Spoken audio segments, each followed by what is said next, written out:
How you doing? This is Deion Sanders. And I'm Rachel with BOSSIP. BOSSIP, y'all know. That's all I'm saying. Y'all know. We cool now, so y'all get this thing right. All right, quit assuming. Y'all know what I'm talking about.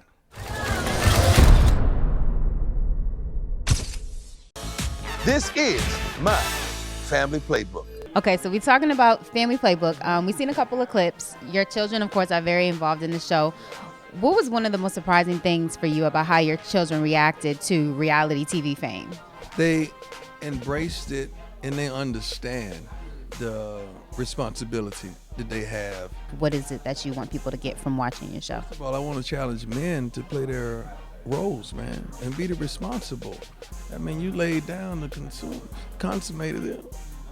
Take care of the responsibility and be that father, be that man, be that model, be that person that stands for right, but not only, and I always mention, you don't have to be perfect, but you got to be present.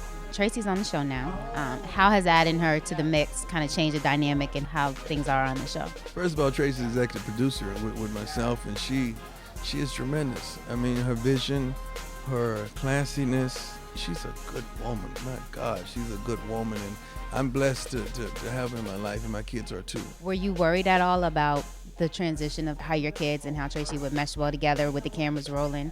Not really, because it's so genuine, it's real, and if it was a bad moment, I want to capture it because I want people to see that it's not always peaches and cream.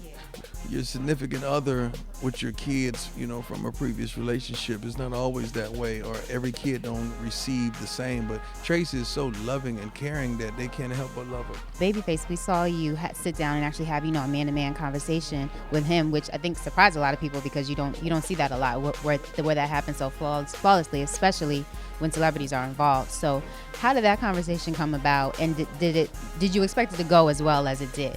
Because the reason it never come about because the ego's in the room.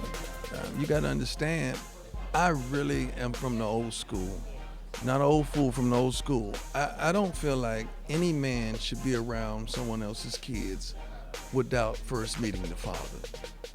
You can't do that. So when Tracey, she said, baby, I want you to start coming around. I said, well, I need to meet face. That needs to be done because he needs to know that the kind of person I am, and he needs to validate me to his kids. If not, it's going to be some drama. And that can't always work with the women's side of it because there's a lot of ignorance and adolescence that comes about with that, and a lot of people had to let go. So, but man, we got to do that, man. We got to do that, and the egos are out the room, and we just want the best for the babies. You mentioned something that you want us to clear up, so yeah. Or something that you want to touch on. Speak on it. We're ready. Speak on it. You got me all bent. You got me all twisted. First, you came out with the little shawty, and you said I got down with her, never did, never touched it. I think she came out and said I never did, never touched it. Then the second thing was the ex. You guys was on the back of a horse in a little motorcycle seat riding right beside the motorcycle with the chick, and you didn't realize that it was certified crazy.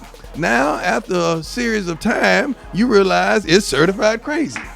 I just want you to correct what you spit, and it's still crazy. So please say something, do something, and shut that mess down because it is what it is. First of all, when a man walks away, that tells you a lot about the situation. And I walked away. I said, I can't do this no more. That's real. When a man wins custody, that tells a lot about the situation. Just those two things right there. Should have just rung a bell inside of BOSSIP's office. Ding, ding, ding. We got to tell both sides of the story. You did, but it was one-sided.